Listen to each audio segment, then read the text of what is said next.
आज हम numerical session रखते हैं। जो पिछले सारे टेस्ट हैं उनके क्वेश्चंस को सॉल्व करेंगे आज हम।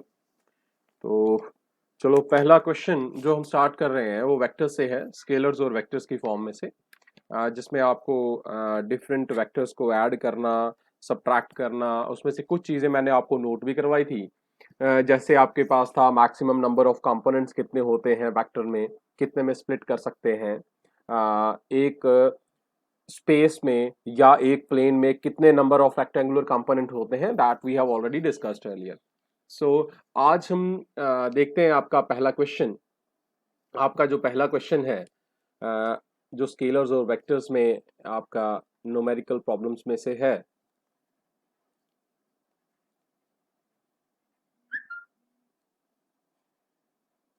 क्वेश्चन नंबर 1 जो आपका देखने जा रहे हैं हम,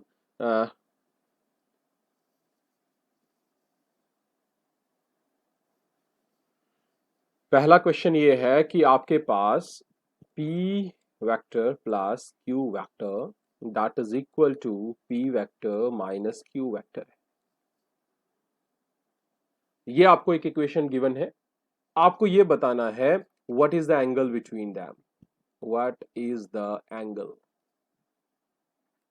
भाई जब हम एंगल की बात करते हैं तो हम यहां पे तो आसानी से आप एंगल निकाल सकते हो। आपके एंगल दिया, क्या करना है आपने, सिंपली एंगल चाहिए अगर आपको। यहां पे है क्या, ये p प्लस क्यू और p माइनस क्यू क्या है। देखिए ध्यान से देखते हैं, ध्यान से, हमने पढ़े हुए हैं ये p प्लस क्यू और p माइनस क्यू। ये देखिए parallelogram law of vector addition हमने पढ़ा हुआ है। अगर आपके पास दो वेक्टर्स हों, अगर ये वेक्टर p है, दिस वन इज q, अगर ये q है तो इसके सामने वाला भी q होगा, क्योंकि पैरेललोग्राम है तो opposite sides will be same, they would be parallel.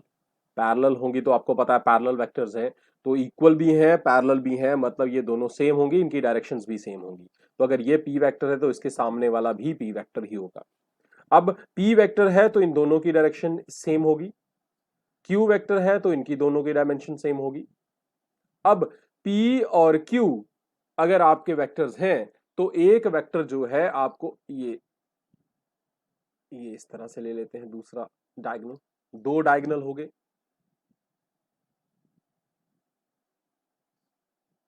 ठीक है।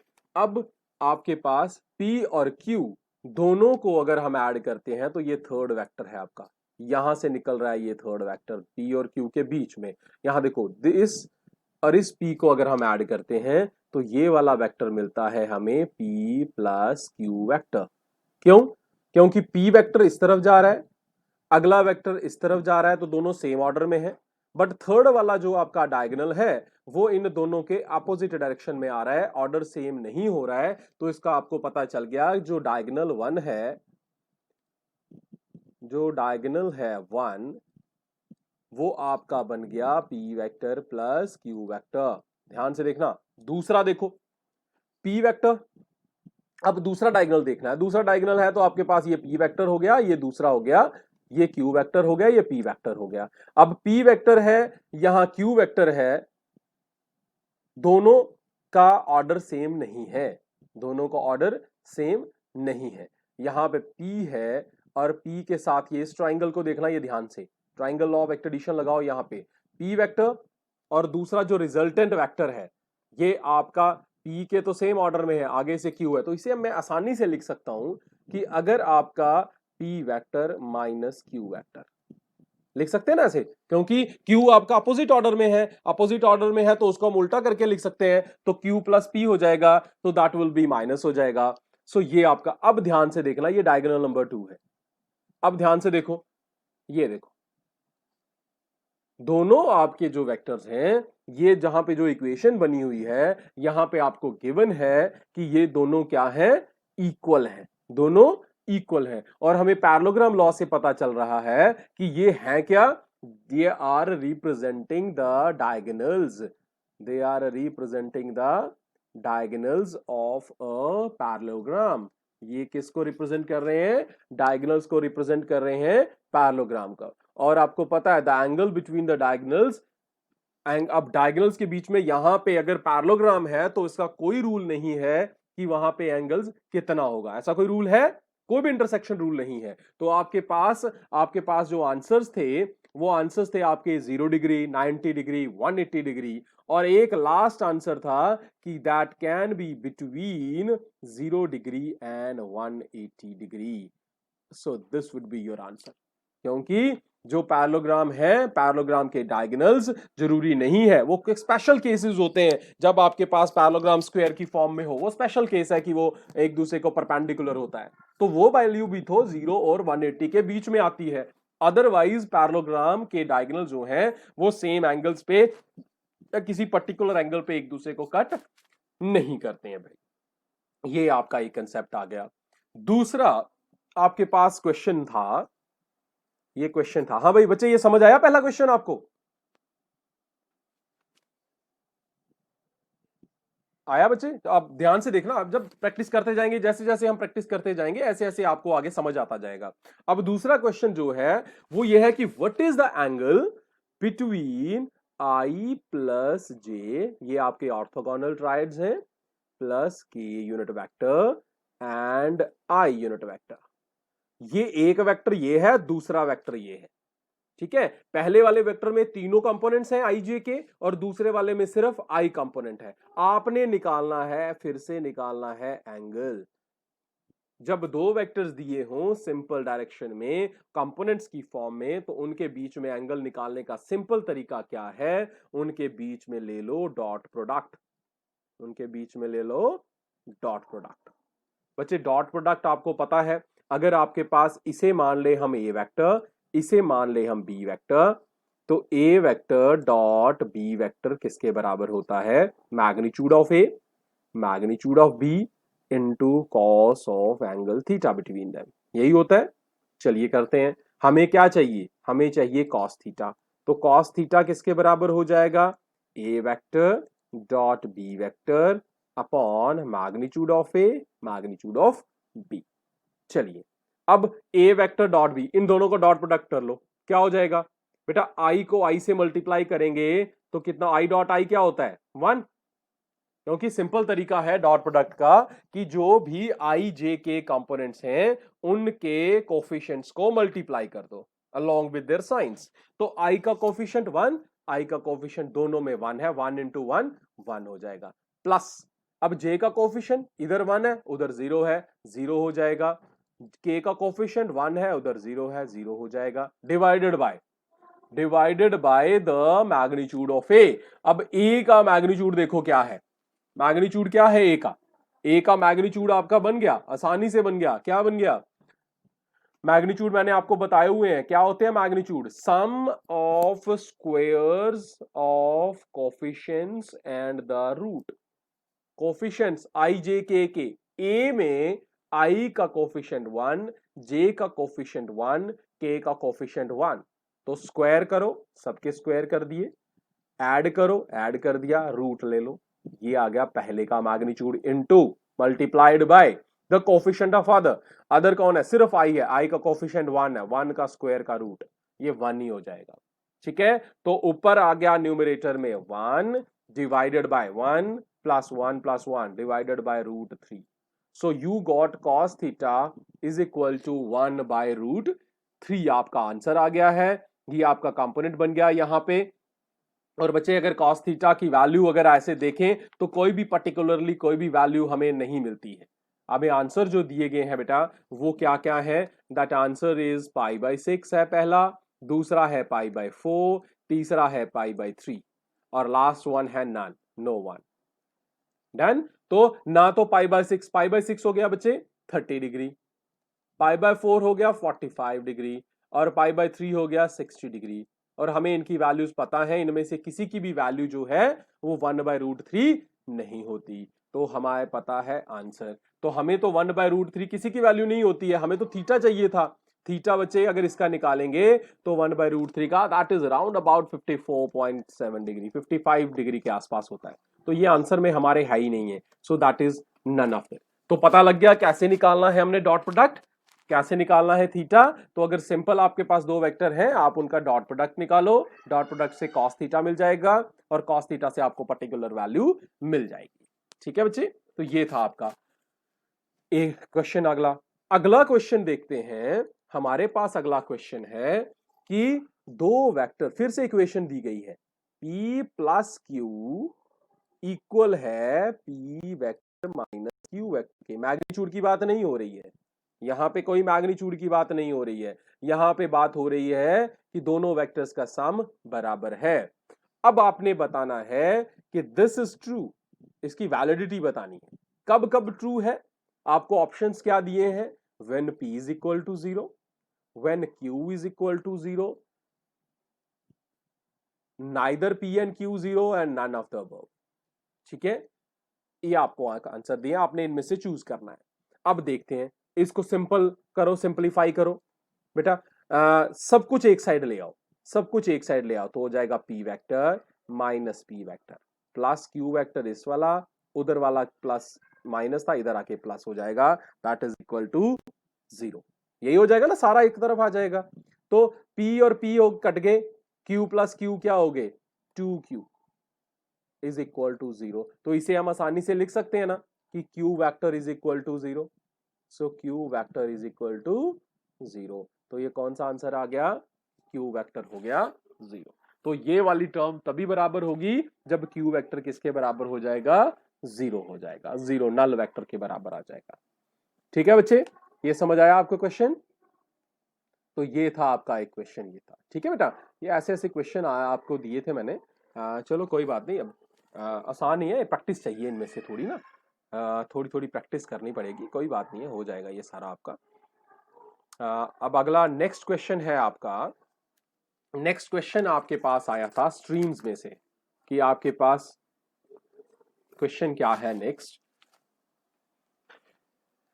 नेक्स्ट क्वेश्चन क्या है? रिवर इज फ्लोइंग, रिवर जो है वो फ्लो कर रही है 2 मीटर पर सेकेंड की स्पीड से।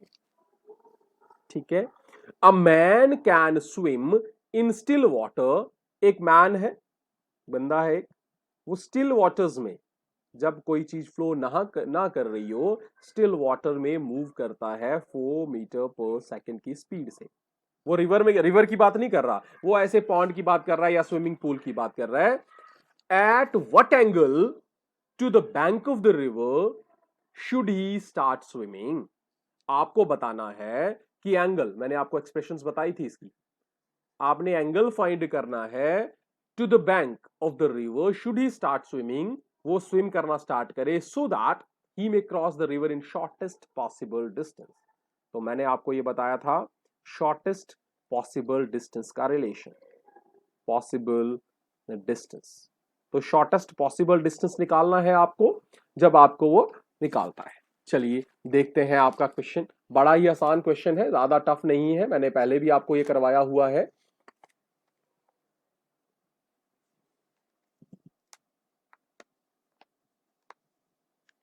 अब आपको जो क्वेश्चंस मैंने करवाए थे वहां पे क्या आपको मैंने दिया था? अब आपके पास क्या था, इस तरह से था, ध्यान से, वो सिंपल डायग्राम आपको दी थी मैंने, साइन थीटा निकालने को दिया था आपको। साइन थीटा बताया था क्या था? Velocity of river divided by velocity of man. आपको सिंपल एक टर्म मैंने निकाल के दी थी कि साइन थीटा निकालने को दिया था आपको, सिंपल एक्सप्रेशन दी थी अगर याद होगी, velocity of river to the velocity of man. एक आ गया ये 2/4, दैट इज 1/2, और थीटा हो गया आपका 30 डिग्री। तो ये था आपका शॉर्टेस्ट पॉसिबल डिस्टेंस का, कि अगर आपको 30 डिग्री एंगल बन रहा है तो एंगल विद द बैंक, ये एंगल बन रहा था किसके साथ? नॉर्मल के साथ। कैसे? ये देखिए, ये थी आपकी विजिबल वेलोसिटी, यहां पे आपके पास ये मैं आपको डायग्राम बना के बताता हूं।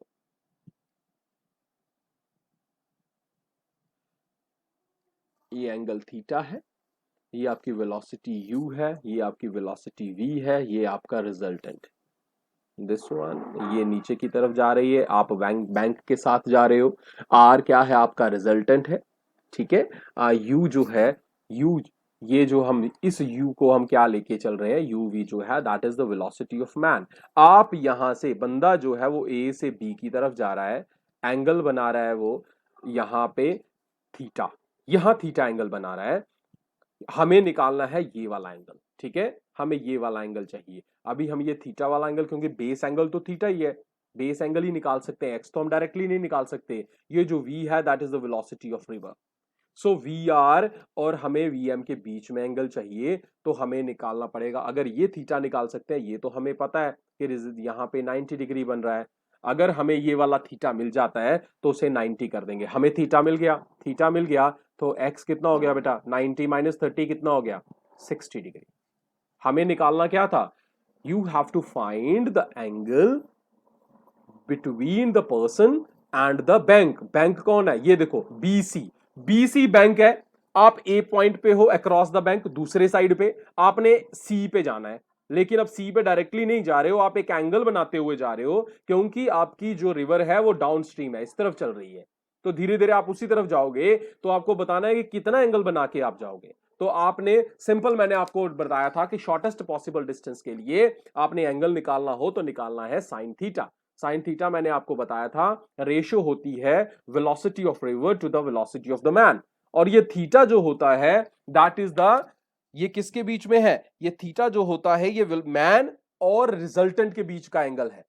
हमें निकालना है मैन और बैंक के बीच में, तो अगर रिजल्टेंट के बीच में निकल जाता है तो हमने 90 माइनस थीटा कर लेना है। तो बात समझ आई बच्चे?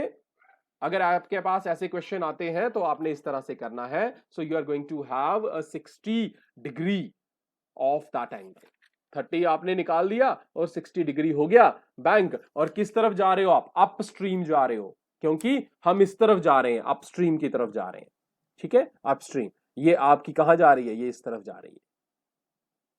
तो ये आपको क्वेश्चन समझ आया, ये रिवर वाला क्वेश्चन समझ आया बच्चे?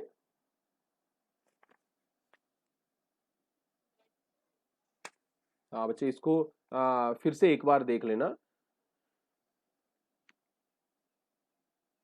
अब नेक्स्ट क्वेश्चन था आपका,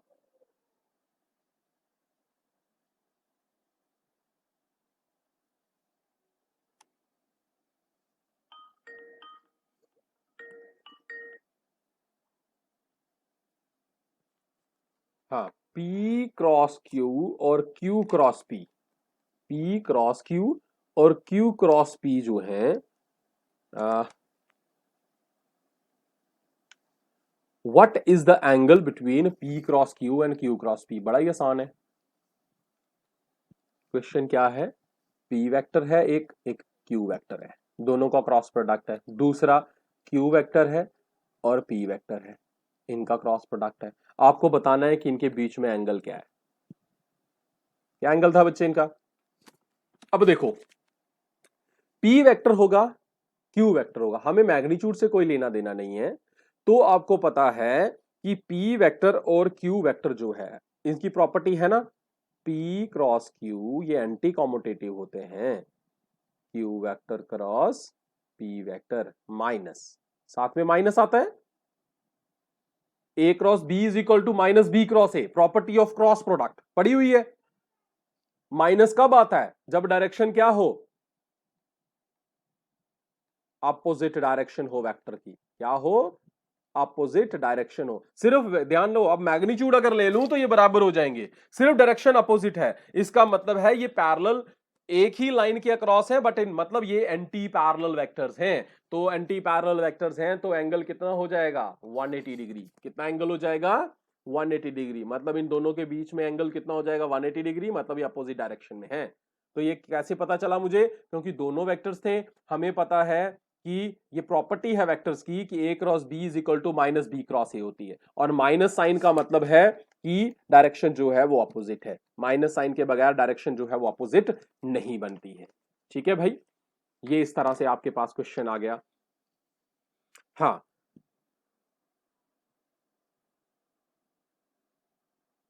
अब आपके पास एक क्वेश्चन है कि the unit vector along I vector, I plus J आपको एक में वेक्टर दे रहा हूं, ठीक है, कोई वेक्टर है, मान लो ए है, ए वेक्टर है, ठीक है, आपको निकालना है इसका यूनिट वेक्टर। क्या निकालना है आपको? इसका यूनिट वेक्टर। ठीक है, यूनिट वेक्टर निकालना है, इस वेक्टर का यूनिट वेक्टर निकालना है। मैंने आपको बताया हुआ बच्चे, कोई भी वेक्टर अगर हो तो उसे हम इस तरह से लिख सकते हैं, A vector can be written as A का मैग्नीट्यूड ये इनटू इट्स यूनिट वेक्टर लिख सकते हैं, या सिंपली इसे हम ऐसे लिख सकते हैं, ए का मैग्नीट्यूड सिंपल ए इंटू ए का यूनिट वेक्टर। ठीक है, मुझे ए वेक्टर दिया हुआ है, ए का मैग्नीट्यूड में निकाल सकता हूं, तो निकल जाएगा मेरा ए का यूनिट वेक्टर। तो ए यूनिट वेक्टर किसके बराबर हो गया? ए का वेक्टर डिवाइडेड बाय ए का मैग्नीट्यूड। अब ए का वेक्टर कहां है? ए वेक्टर है मेरा I unit vector plus J unit vector, divided by क्या है? ए का मैग्नीट्यूड। मैग्नीट्यूड कैसे निकालते हैं? Sum of squares of coefficients and the root. Square करो, आई का कोफिशिएंट 1 का स्क्वायर प्लस जे का कोफिशिएंट 1 का स्क्वायर, इन दोनों का रूट। 1 का स्क्वायर 1 होता है, 1 प्लस 1 क्या हो जाएगा? 2 हो जाएगा। तो ए यूनिट वेक्टर किसके बराबर आ गया? A unit vector is equal to I vector plus J vector divided by root 2। या तो आंसर इस तरह से आएगा आपके पास, यही आंसर है आपके पास, और या इसे इस तरह से भी लिख सकते हैं 1 by root 2 into I plus 1 by root 2 into J. ये लिखने का तरीका भी है, या वेक्टर डाल के 1 बाय रूट 2 बाहर निकाल लेंगे। तो ये समझ आया आपको कि कैसे हमने यूनिट वेक्टर बनाया है? तो ये आपको यूनिट वेक्टर बनाने का एक तरीका आ गया आपके पास।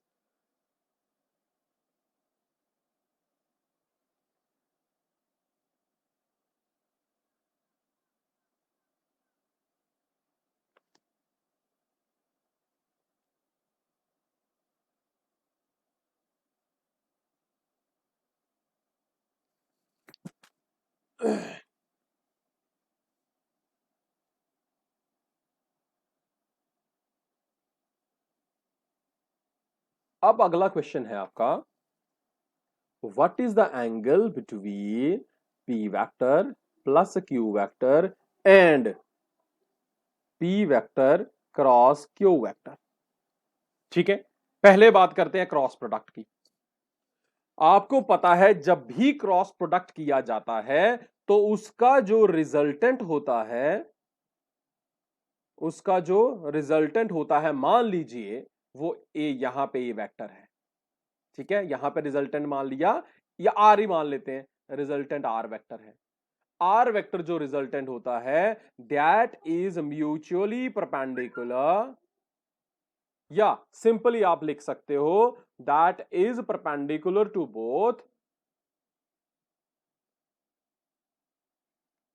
परपेंडिकुलर टू बोथ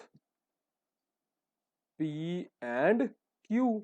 एक चीज आ गई कि ये दोनों जो इसका रिजल्टेंट है P क्रॉस Q, रिजल्टेंट ही तो है क्रॉस प्रोडक्ट का, ये क्या है? ये P और Q दोनों के परपेंडिकुलर है, मतलब P के भी परपेंडिकुलर है, Q के भी परपेंडिकुलर है। डन, एक चीज आ गई। दूसरा, जो एडिशन है, जो एडिशन होता है P प्लस Q, मतलब यहां पे कोई डायरेक्शन नहीं है, जो P की डायरेक्शन होगी, जो Q की डायरेक्शन होगी, वो दोनों की सेम होगी, वो इनके रिजल्टेंट की भी वही डायरेक्शन होगी। ठीक है, तो P प्लस Q जो है, वो जो उसकी P प्लस Q की जो डायरेक्शन होती है बच्चे, that is same as that of P and Q। इनका जो रिजल्टेंट है, इनका जो रिजल्टेंट है उसकी डायरेक्शन क्या होती है? Same as P vector and Q vector. हमेशा याद रखना है। देखो, तीन ही चीजें हमने पढ़ी हैं, एक P प्लस Q मतलब एडिशन, दूसरा क्रॉस प्रोडक्ट, एक डॉट प्रोडक्ट। डॉट प्रोडक्ट का तो बनता ही स्केलर है, तो कहानी खत्म, वेक्टर की कहानी खत्म, डायरेक्शन की कहानी खत्म। बच गए दो चीजें, एक एडिशन और एक क्रॉस प्रोडक्ट। क्रॉस प्रोडक्ट का रिजल्टेंट जो होता है वो परपेंडिकुलर होता है to both the components. Components कौन है आपके? P और Q, दोनों के परपेंडिकुलर। और जो एडिशन है, एडिशन पैरेलल होती है बोथ द कंपोनेंट। कंपोनेंट कौन से हैं? P और Q। अब ध्यान देखो, P प्लस Q पैरेलल है और P क्रॉस Q परपेंडिकुलर है। इसका मतलब है P प्लस Q जो है वो दोनों एक दूसरे के क्या हो गए, क्या हो गए भाई, दोनों एक दूसरे के क्या हो गए, दोनों एक दूसरे के हो गए भाई, ये दोनों भी एक दूसरे के क्या हो गए, परपेंडिकुलर। कैसे, P प्लस Q,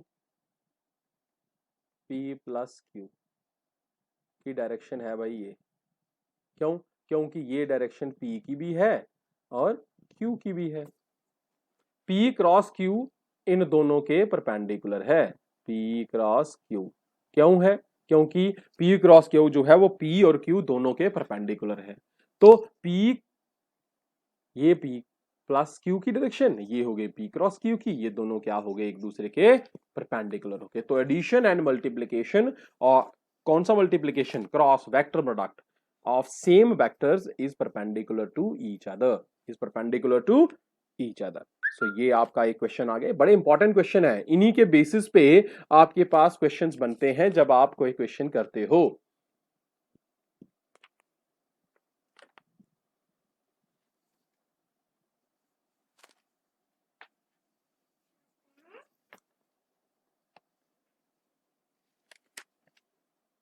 चलिए अब अगला क्वेश्चन आपका लेते हैं।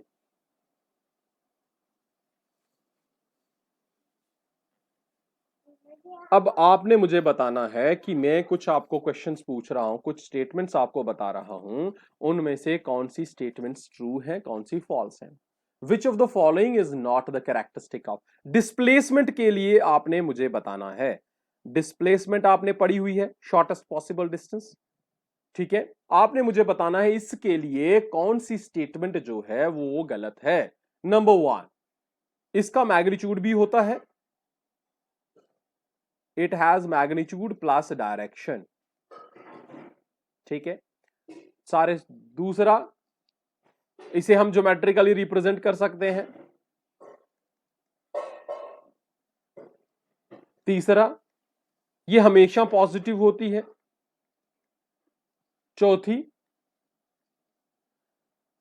मैग्नीट्यूड जो होता है is equal to the shortest distance.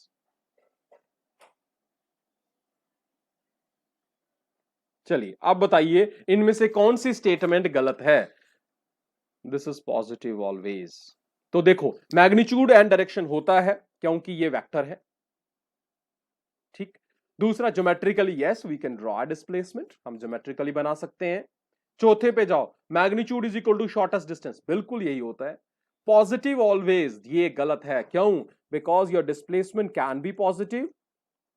जब आप ए से बी पॉइंट की तरफ जा रहे हो, you are moving straight line A to B, then it is positive. When you are moving from B to A, then it is negative. जब आप ए से चले, बी पे पहुंचे और वापस ए पे आ गए, तो तब हो जाएगी जीरो। तो displacement can be zero, can be positive, can be negative, can be zero, ठीक है बच्चे। तो ये आपके पास एक चीज आ गई है, ये आपने ध्यान रखना है इसका। ये आपके पास कुछ कंपोनेंट्स आपके पास ऐसे ही आएंगे, ऐसे ही क्वेश्चंस आएंगे, तो आपको फिजिकल क्वांटिटीज के बारे में ही भी पता होना चाहिए, ठीक है बच्चे। हाँ, अब अगला मैंने आपको ग्राफ दिया था कि ग्राफ जो है वो कौन सा ग्राफ जो है वो आपको जो मैंने बताए थे उनमें से कौन सा ग्राफ जो है वो डिस्टेंस टाइम ग्राफ रिप्रेजेंट करता है वन डायमेंशन में। चलिए क्वेश्चन क्या था अगला कि which of the following distance time, X T graph था। चलिए एक्सटी ग्राफ बनाता हूं मैं कुछ, ये आपके पास आ गया एक्सटी ग्राफ, ये एक्स है ये टी है, दिस वन। आपने बताना है मुझे क्या क्या है, मैं सारे क्वेश्चन अलग अलग नहीं करने वाला, ये आपको अगर आपको एक समझ आ गया then you are going to get all those. This is T, the next one this one, ये आ गया x एंड t, and the last one ये straight line xt. So you are having all the cases, this is your a, this is your b, this is your c and this is your d. आपने बताना है which of the following distance time represents one dimensional uniform motion. आपने बताना है इनमें से कौन सा ग्राफ जो है वो one dimensional uniform graph represent करता है।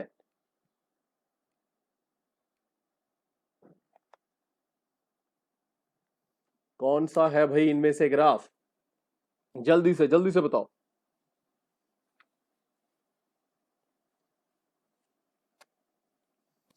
स्ट्रेट लाइन ग्राफ कौन सा होता है? यूनिफॉर्म मोशन कब होता है? जब इक्वल इंटरवल ऑफ टाइम में इक्वल डिस्टेंस ट्रेवल किया जाए। मींस आपका डिस्टेंस जो है, जितना डिस्टेंस बढ़ाते जाते हो आप, इतना आपका टाइम भी बढ़ता जाएगा। मींस टाइम के साथ डिस्टेंस इक्वली ट्रेवल करता जाएगा। मींस एक्स और टी के बीच में एक स्ट्रेट लाइन बनेगी that will be equally inclined to both X and T. तो ये है आपका uniform motion in a one dimension, straight line motion. ये आपका आ गया यूनिफॉर्म मोशन। ठीक है भाई। पहले वाले में क्या था? मोशन था, क्या था? टाइम। आपका टाइम बढ़ रहा था, एक्स अपनी जगह था। मतलब आपकी बॉडी जो थी ए पार्ट में, ए पार्ट क्या था समझा दूं आपको। ए पार्ट में एक्स जो है, आपकी बॉडी जो है वो कहां पड़ी हुई है? रेस्ट में है। बी पार्ट जो है, एक्स जो है वो ज्यादा बढ़ता जा रहा है, डिस्टेंस बढ़ता जा रहा है, आप ज्यादा डिस्प्लेसमेंट ट्रेवल कर रहे हो विद द टाइम। मींस यहां पे एक्सेलरेशन है, यूनिफॉर्म नहीं है, it is a non uniform. Then X कम होता जा रहा है, that is also non uniform. ठीक है। और लास्ट वाले में जितना एक्स बढ़ता जा रहा है इतना टी बढ़ता जा रहा है। तो आपके पास यूनिफॉर्म मोशन का केस है आपका डी वाला। तो डी केस बन गया आपका when you are having equal interval of time और equal distance or displacement travelled. ठीक है बच्चे? हाँ बच्चे, समझ आ रहे हैं क्वेश्चंस? आते जा रहे हैं ना? Hello everyone. यहां पे कोई प्रॉब्लम होगी पूछते जाना। अब मैं कुछ और ग्राफ्स आपको देता हूं, ध्यान से देखना इनको।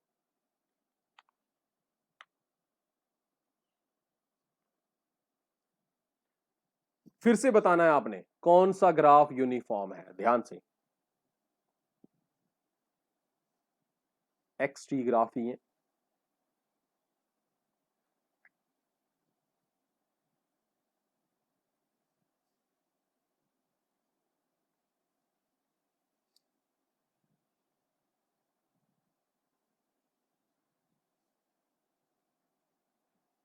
अब वीटी ग्राफ है दो।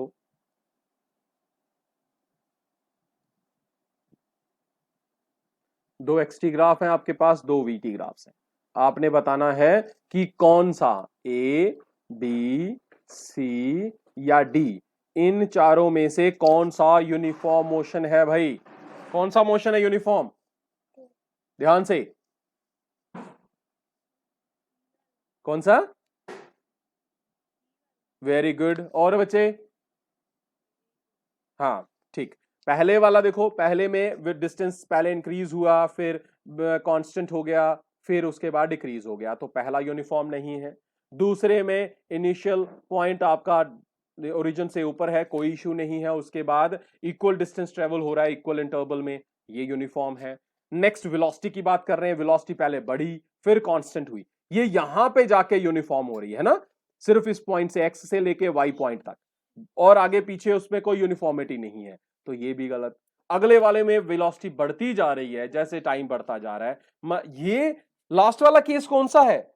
ये है यूनिफॉर्मली एक्सेलरेटेड मोशन का। ये कौन सा केस है? यूनिफॉर्मली एक्सेलरेटेड, मतलब इसमें एक्सेलरेशन जो है वो पॉजिटिव एक्सेलरेशन है। और अगर इसका उल्टा बना देता तो बन जाती है आपकी नेगेटिव एक्सेलरेशन। क्या बन जाती है आपकी? Negative acceleration. और बच्चे नेगेटिव एक्सेलरेशन को क्या कहते हैं? नेगेटिव एक्सेलरेशन को क्या कहते हैं? रिटार्डेशन।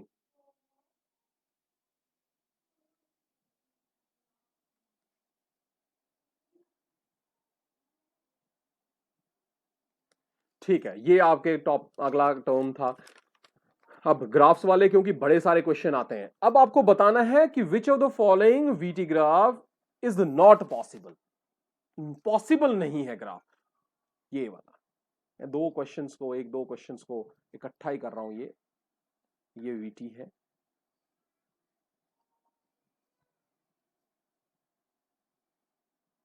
ये वीटी है,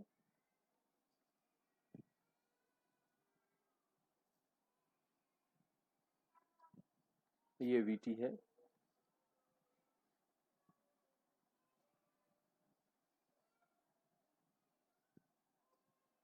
ये वी टी। आपने बताना है इनमें से कौन सा पॉसिबल नहीं है। A, this is B, this is C, this is D.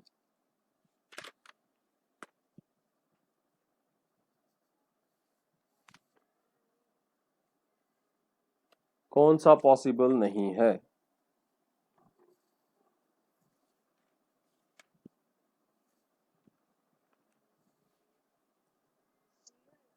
हम्म,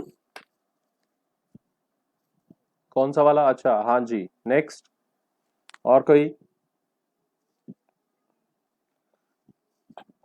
क्यों? हम्म, वो ऐसा नहीं था। वहां पे ऐसा था कि दो सेम पॉइंट इंटरसेक्ट हो रहे थे सेम टाइम पे। बेटा ये वाला सही है। ये यहां देखो ना, यहां देखो, हाँ ध्यान से, यहां ध्यान से देखो आप। ये आपका स्पीड टाइम ग्राफ है। क्या स्पीड कभी नेगेटिव हो सकती है? Speed can not be negative. Zero हुई और जीरो से पीछे आप आगे जा रहे हो, ऐसा पॉसिबल है कि आप बैठो और आपकी गाड़ी पीछे की तरफ चलती जाए? वो तो एक्सीडेंट ही हो सकता है ना, है ना? नेगेटिव। आपकी स्पीड जो है वो नेगेटिव नहीं हो सकती है। स्पीड आपकी नेगेटिव हो रही है यहां लास्ट केस में। पहले वाले में देखो क्या है, स्पीड बढ़ती जा रही है, इस पॉइंट पे मैक्सिमम हुई फिर कम होती गई, ओके है। दूसरे वाले में कभी कम हो रही है, ज्यादा हो रही है, ये मतलब नॉन यूनिफॉर्म मोशन है, फिर जीरो हो गई। अगले वाले में भी ऐसा ही है। इस थर्ड वाले में ये है कि आपके पास वेलोसिटी जो है वो एक जीरो, आपका जीरो को क्रॉस करके फिर नेगेटिव पे हो रही है। इसी तरह अब आपने बताना है कि कौन से वाला, अब यहां पे भी आप फिर से ध्यान से देखना इसको। अब आपने बताना है कौन से वाला पॉसिबल है। ए,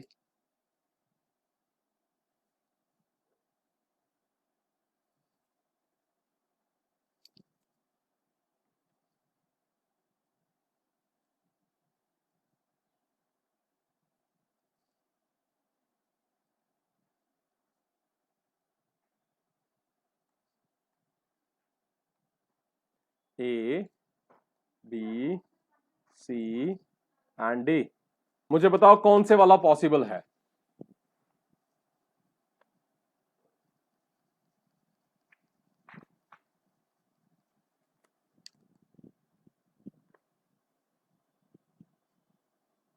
हाँ जी, कौन से वाला पॉसिबल है? बच्चे देखो, पहले वाला केस किसी भी जगह पे आप कर लो, टाइम को काट लो, देखो हर जगह पे दो पॉइंट्स आ रहे हैं, दो वेलोसिटीज आ रही हैं, पॉसिबल नहीं है। यहां पे भी अगर यहां देखो, यहां से ध्यान रखना, पहले तक ठीक है, ओके है, यहां तक ठीक ओके है, लेकिन यहां से आगे किसी भी जगह ले लो, दो से ज्यादा तीन वैल्यूज आ रही हैं, ऐसा भी नहीं है। लास्ट वाले में देखो, इसमें भी ऐसा ही हो रहा है, इसमें भी, लेकिन यहां पे ऐसा नहीं है। ये पहले इंक्रीज हो रही है, फिर कभी भी ये कट नहीं रहा है, दो जगह पे नहीं कट रहा है। तो that is only possible, only C is possible. ठीक है बच्चे, ये ध्यान रखना है, कभी भी सेम पॉइंट ऑफ टाइम पे ना तो आपकी बॉडी दो पोजीशंस पे होनी चाहिए, ना उसकी दो वेलोसिटीज होनी चाहिए। ठीक है, तो ये चीजों का थोड़ा ध्यान रखना है आपने। अब मैं आपको क्वेश्चन जो होमवर्क के लिए दे रहा हूं, वो क्वेश्चन है आपके आपके जो एक्स एन या एस एन मैंने आपको पढ़ाया था। S N is equal to U, S N is equal to U plus a by two into two N minus one. ये रिलेशन लगाना है आपने, हिंट दे रहा हूं आपको। और आपका क्वेश्चन जो है, पहला क्वेश्चन जो है वो क्या है? A ball is throne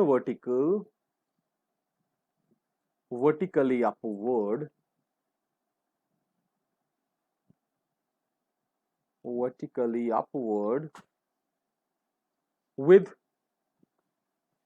30 meter per second. Value of g is 10 meter per second square. What will be the distance? What will be the distance in the last second, ध्यान रहे, in the last second of upward motion. Upward motion के last second में आपके पास कितने आपके पास distance आपने travel किया। Question number 1। Question number 2,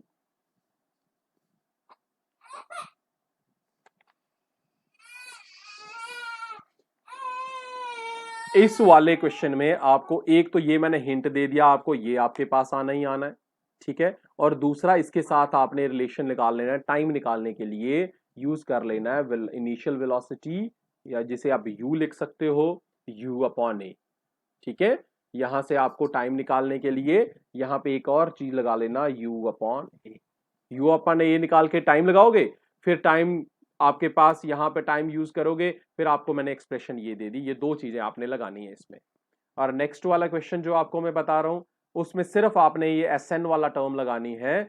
क्या है इसमें? A particle moving with velocity, moving with constant acceleration,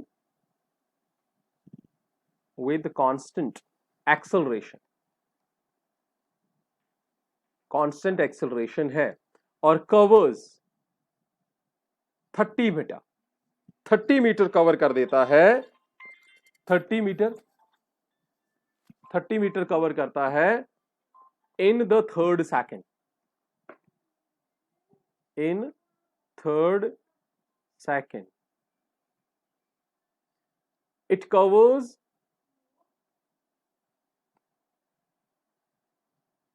50 meter in 5th second. What is acceleration of particle?